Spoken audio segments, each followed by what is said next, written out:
Respecto siempre al doctor Medardo Oleas. Transcurridas 48 horas, estimado doctor, ¿cómo se viven estos momentos acá en Ecuador? Digo 48 horas después del cierre de los centros electorales, por supuesto. Yo decía de arranque, ¿no? Me motivaba mucho ahora al mediodía ver la ceremonia del cambio de la Guardia Presidencial en Carondelet, pero sobre todo, ¿no? Esa significación de ver a muchos ecuatorianos que por supuesto yo no los conozco, no sé quiénes son, pero fueron a acompañar al presidente electo y desde fuera, desde la Plaza de San Francisco, la forma como cantaban el himno nacional al mediodía, la verdad es que me llenó mucho aquello. ¿Cómo se viven estos momentos en el país, doctor? Bienvenido. Muy buenas noches, un saludo cordial a todos ustedes. El país vive una calma desde el día domingo cuando se conocieron los resultados, porque naturalmente los anuncios que proponía la señora González eran de mucha preocupación, desdolarizar, tomar la Reserva Internacional, una serie de medidas que efectivamente hubieran causado un desastre en la economía del país, pero eso quedó ya en el olvido. Hemos visto que el proceso electoral pudo ser manejado adecuadamente porque solo tuvo una papeleta y eso significa que tanto el proceso de votación como el de escrutinio fueron muy rápidos. Creo que resultó positivo controlar el uso de celulares para que ninguna persona sea extorsionada o se utilice el mismo para amenazarlo o para vender el voto. Fue muy positivo. Y también fue muy positivo el llamado que se hizo a todas las personas de la tercera edad, creo que es lo más comentado. Y esto tiene una explicación lógica porque todos los mayores de edad tienen memoria y saben de la historia, porque ellos sí vivieron en carne propia todos los malos procesos económicos que vivió el país, por ejemplo, con la crisis bancaria, cierre de mutualistas, cierre de bancos, que les hayan incautado todo su dinero y ahora que vivían en paz con una dolarización que por lo menos una moneda estable les permite sobrevivir con $400 o $500 que es su jubilación.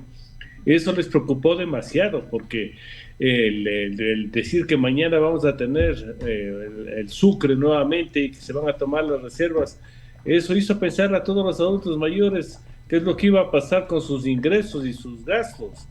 Y vimos que miles de ciudadanos de la tercera edad, algunos con ayuda de sus familiares en muletas con oxígeno, fueron a votar, porque el país se compone de todos los ciudadanos, y si bien el voto facultativo les da esa comodidad de no asistir a votar, les motivó un cambio brusco en la economía del país, porque ellos sí saben lo que sucedió en Cuba, lo que sucedió en Venezuela y ahora en Bolivia. Entonces esas cosas ayudaron a que se Impactan, ¿no? tenga una elección clara, transparente, con resultados inmediatos y que, le repito, da una tranquilidad absoluta al país. Correcto, y ojalá que se traslade esa guía, ¿no? De nuestros padres, de nuestros abuelos, que se traslade a otros órdenes, ¿no? Porque habíamos estado dejándolos de lado y yo creo que ellos siempre nos van a brindar una gran guía, sobre todo para los chicos más jóvenes. Es importante, ¿no?, que la sociedad ecuatoriana se robustezca con esa experiencia, con esas vivencias, con esa orientación que nos pueden brindar ellos. Permítame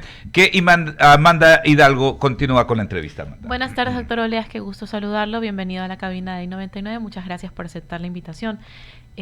Bueno, aprovechando su expertise también como constitucionalista y no solo como expresidente del TCE, queríamos conocer su apreciación acerca de este llamado que hacen los voceros del gobierno, el actual ministro de gobierno José Lagasca, que comentaba que, bueno, a las vísperas de una asamblea constituyente, estamos llamados todos los ciudadanos a poder evaluar estos cambios constitucionales y estructurales que necesita nuestra Carta Magna. Yo creería que una asamblea constituyente estaría, digamos, en un periodo de tiempo aproximado de unos 9 meses, estaríamos ya planteándonos esta realidad. ¿Cómo ve usted el panorama? ¿Qué recomendaciones se le ocurren también para este nuevo gobierno que se ha encontrado con un país en crisis de seguridad, también en una crisis climatológica? A pesar de ya existir una ley de riesgos vigente que se aprobó en el periodo pasado.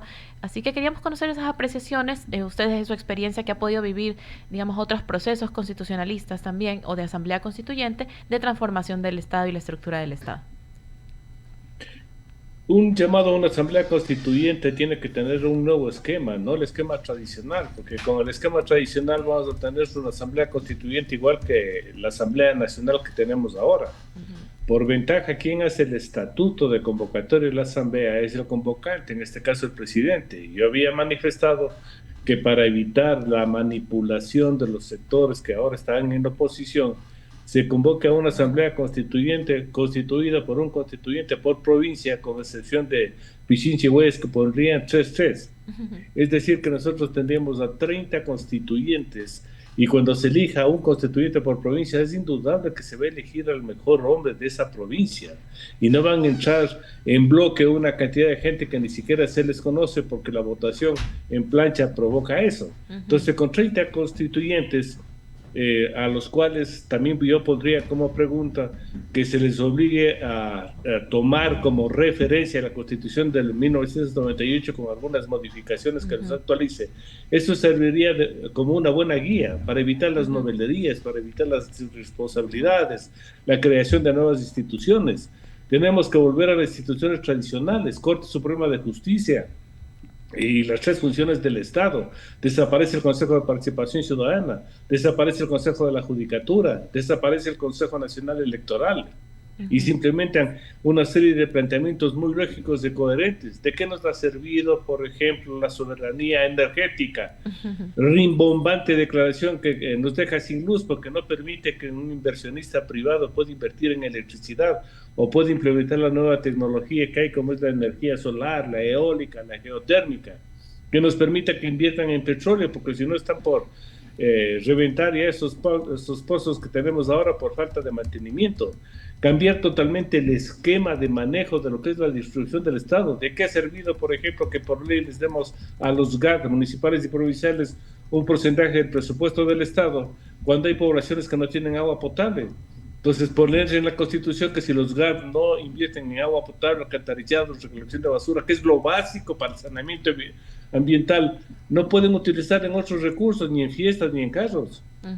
Comenzar dando prioridad a la educación, quitar los subsidios, porque los subsidios, por ejemplo, al diésel, causa beneficio a todos los contrabandistas del país que se hacen multimillonarios de perjuicio del país, y ese subsidio del diésel no va a los más pobres, pero pongamos que todo ese subsidio del diésel vaya a educación, porque una ciudadanía sin educación no puede subsistir. Y naturalmente estructurar una administración pública que no tenga un Estado obeso como el que tenemos ahora. Se calcula que más de 200,000 o 300,000 ciudadanos trabajan sin hacer absolutamente nada. También por poner cambios estructurales en la administración de justicia, que es el único sistema que no crece a medida que crece la población, por eso los ciudadanos están colapsados. Y como yo he propuesto que se cobre una tasa judicial para financiar a la justicia, tasa judicial que solo pagarían las instituciones que, por ejemplo, como los bancos financieros, utilizan el sistema judicial gratuitamente para cobrar sus obligaciones, y la gratuidad sí para los juicios de alimentos, para los juicios de familia, para los juicios de trabajo, incluso para los penales.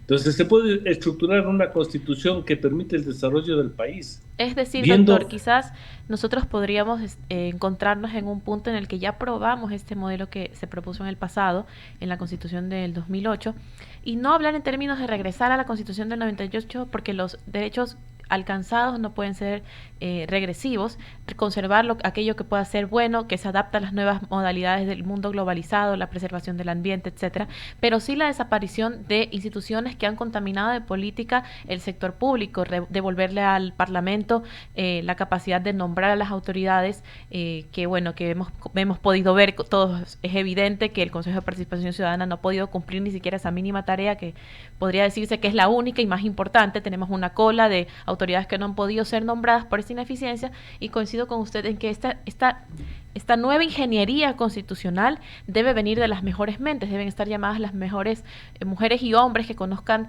de derecho constitucional en sus distintas especialidades, para poder aportar de verdad, de manera técnica, aprobada y eficiente a esta nueva escritura en un proyecto, no si esto llegara a pasar, porque tal vez no lo conocemos. Me llama mucho la atención el modelo que usted propone de representación simbólica por provincia. Puede ser bastante me parece que atractivo, una buena propuesta. Creo que esto se debería elevar al debate ciudadano y con eso lo devuelvo con el doctor Quintana.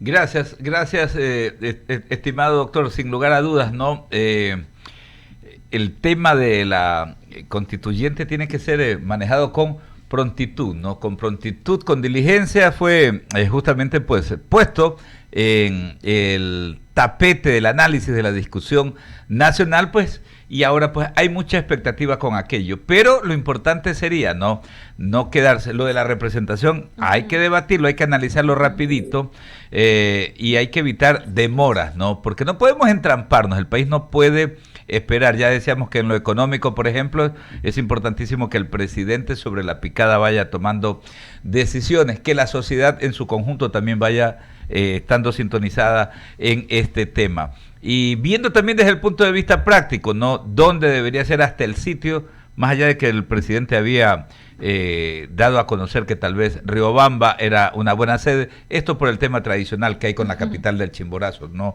Que sería sede de la Asamblea. Pero en todo caso, todo eso hay que hacerlo lo más pronto posible, de acuerdo a cálculos, a su experiencia. ¿Qué tiempo podría tomar darle forma a lo que llamamos nosotros la carpintería que hay que hacer para poder tener este escenario? Pero más que darle una carpintería inicial, yo creo que es necesario que comenzamos a debatir ciertas propuestas, porque por ejemplo hay unas propuestas que son polémicas como la reforma al derecho laboral. Usted ya vio que el fútbol desde ahora ya le declara la guerra al presidente Noboa, diciendo que no van a permitir la precarización. Estos señores se olvidan que en el Ecuador hay 8 millones de trabajadores precarizados que trabajan sin ninguna garantía, no tienen código del trabajo, jueces laborales, inspectores de trabajo, no tienen nada. Y solo hay 2 millones que sí tienen los beneficios, bajo el concepto de que no se puede trabajar por horas. Es una cosa absurda. La precarización es un concepto muy de izquierda, pero que en la orden práctica no funciona, porque si yo puedo dar trabajo a alguna persona medio tiempo, que lo pueda dar medio tiempo, porque ya pasamos a un mundo moderno donde ya no hay el derecho social que protege al trabajador que es abusado por el empleador. No, ahora los trabajadores ganan bien, tienen casa, tienen carro. Entonces el concepto es moderno, viabilizar otras formas de contrato.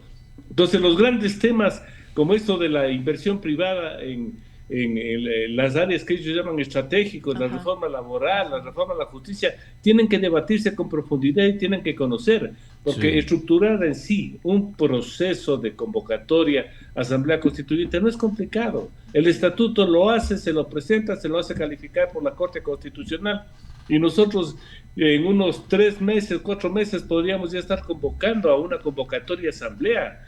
Pero lo importante es que no perdamos el rumbo, porque lo importante son los debates, para que no nos impongan proyectos como el que nos pusieron en el 2008, que sin conocer nada nos hicieron aprobar 447 artículos, que nos ha causado problemas porque no se debatió, por ejemplo, cómo iban a funcionar esta novelería del Consejo de Participación Ciudadana, que no tiene nada de ciudadano ni de participación.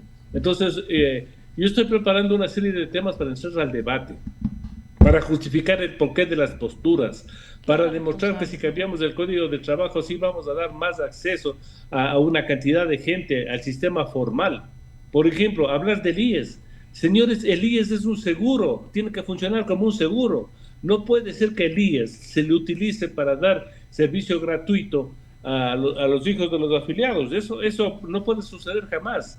Entonces, cosas de esas que hay que debatirlos, profundizarlos, los temas tienen que ser conocidos por la ciudadanía. Correcto. Estamos en un mundo donde no debemos imponer esas tesis de la izquierda que han fracasado desde hace mucho tiempo y que han impedido el desarrollo de los países. Una buena campaña de comunicación de información para la ciudadanía. Doctor, fuerte abrazo desde Guayaquil, buena noche y gracias. Muchísimas gracias. A ustedes un cordial saludo, buenas noches. Es el doctor Medardo Oleas, expresidente del Tribunal Supremo Electoral, experto en materia constitucional. Yo le soy honesto, yo no estoy muy de acuerdo ahí con el doctor en la parte en la que él habla de lo de regresar a la del 90.